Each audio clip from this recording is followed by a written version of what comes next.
everybody? This is Johnnie Geathers. Welcome to another JG Mental Health Fridays. I hope all of you are having a great day so far and you just got your day started. I hope you have a great day. Today, I will be talking about work. As we all know, work can be sometimes a good thing. Work can sometimes be a bad thing. And work can be a catch-22. Um, and when it comes with the aspects of work, I want to break it down to talk about the positive aspects of work and the negative aspects of work. And then, as usual, I give you the coping exercise on how to deal with, work. So, the positives. So, the first thing I can think of when it comes to the positive aspect of work is social relationships. When it comes to social relationships, that's meaning the connection that you have with, the staff, the connection that you have with your coworkers and, the higher ups and things like that. That doesn't mean that automatically you got to have a relationship with your coworker and stuff and say, okay, well, after work, let's go out for drinks and, let's do some stuff like that. Because I know there's moments where we have to respect boundaries within our coworkers and within within the higher ups that we work with because of that divide. I mean, not with that divide, but because of that boundary that you want to set in place. Because there's a moment where the way that you want to act at work stays at work, and the way that you want to act out in public stays in public and stuff. But more so with the social relationships is more so of having that connection and that sense of belonging in the work environment. The second positive thing is achievement. With achievement, when it comes to work, whenever we are accomplishing something within work, we want to feel that sense of achievement. We want to feel that sense of saying, okay, I love my job. I love the work that I'm doing.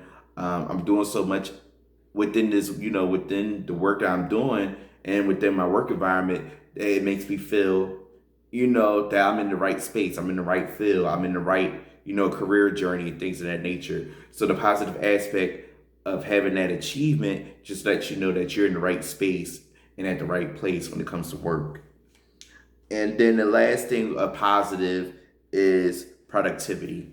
So productivity in a way when it comes to work is more so being able to, be proactive, be able to push your ideas out there, to be able to push your goals out there, and being able to, fulfill the duties that you have to do within your job. There are some moments within our jobs that we kind of go above and beyond within the work that we're doing. But as long as you feel like you're being productive at work, that's a positive thing. Now, as you all know, along with the positives, there are the negatives. So the negative aspects, and this is what I could think of, and there's only two things I could think of when it comes to the negative aspects of work. One is burnout. Burnout, we already know with burnout, that's when you're overdoing it, you're overwhelming yourself, you're just doing too much. You're doing too much at work, and with you doing too much at work, that leads to you being burnt out, leads to you being stressed, leads to you being frustrated, leads to you losing sleep and things of that nature. I know there was a moment where I kind of felt like I was going to get burnt out, and my coworkers at Family Links, they know about this because this was a time where it was recently. I'll say like recently, probably like back in like March, early April-ish, where it was just like a monsoon of everything that was happening. I was getting new clients. I was training a new therapist. I was still covering another school virtually once a week. And then it was just a lot of things. And along with that, having intakes and all that stuff piling up within that same time. And then one of my co-workers, which is one of the pairs at the school, had said, you know what, you need to take some, you gotta, take some time for yourself because I don't want you to get burned out and I don't want you to deal with the same experience that you went through back in 2018 and stuff. And I say, yeah, I feel it. And that's when I took that moment and talked to my supervisor about it and everything. And saying that, and I even had to let the whole school know and say, things is not going to be done on time, or there's some moments where I'm going to be tired and stuff like that because I'm overwhelmed with a lot of things and I don't want to burn myself out. So that's a negative aspect. And then another negative aspect when it comes to work is atmosphere. And when I say atmosphere, it's just the environment within work. automatically, if you feel like as soon as you go into your work environment and you feel like your attitude is going to spark, that just goes to show that the atmosphere is something that you look upon. If automatically, if you know that a coworker or a manager or a supervisor or anything or anyone is going to trigger you, that lets you know that your atmosphere is being hindered. If you automatically already know that soon as you go into the place every day you complain and you're whining, and which I know we all whine and complain about our work, but it's to a constant extent where you're like, okay, you're complaining and whining, but you haven't made a decision on leaving and things like that. That's when it leads into trying to figure out if it's the atmosphere of your work environment. But in terms of, the positive aspects of work and the overall overview of work and how we see that we love the work that we do, but then there's some moments that we question at the work that we're doing. But then also along with those lines, there are moments that we do not want to work because of certain things and how certain things just, affect us. But the COPA exercise I want to leave you with today when it comes to work is to check out your work environment. And when I say check your work environment, I'm more so it's talking about three different things. One is space. Check out your space within within your work environment. See if you have the ability to have your own space. Seeing that you're able to um, be around, the individuals that you're working with and things of that nature. Another thing is advantage.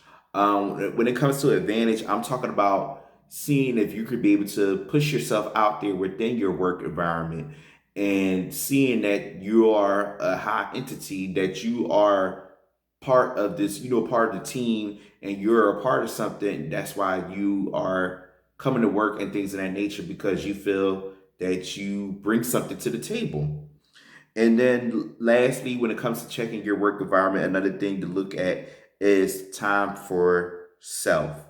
And when I say time for self, that's more so being able to be aware of um, what you need within yourself. If you know that you need to take a break, take your break. If your job is giving you a break, don't say, okay, I don't need to take my break right now. I can just keep on working. Take your break because soon, when you get used to not taking your breaks, then sometimes there might be moments where people take the breaks from you. But if you know that you need your break, take your break.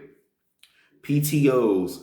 I know there's something I need to work on, but I know normally when I take PTOs when it comes to like family events and things like that. But then with me, it's different.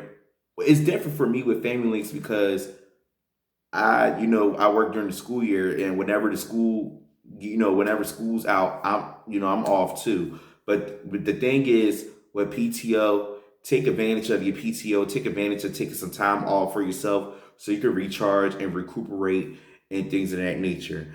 And that's all I want to leave you with today. If you have any words or topics that you want me to address on JG Mental Fridays, you can contact me on Facebook, Instagram, LinkedIn. Don't forget to subscribe to my YouTube channel and check out the videos on there. Then also go on my website through Wix to check out the videos. Listen to different podcast episodes I've been a part of. Learn more about me and then ways to connect with me for speaking engagements and other opportunities. Again, I appreciate all of you for your love and support. And now I'm going to leave you with the closing message. Reflect on the positives, plan ahead, and relax. RPR. I love all of you. Take care of yourselves. Stay safe. Be well. Be blessed. And peace.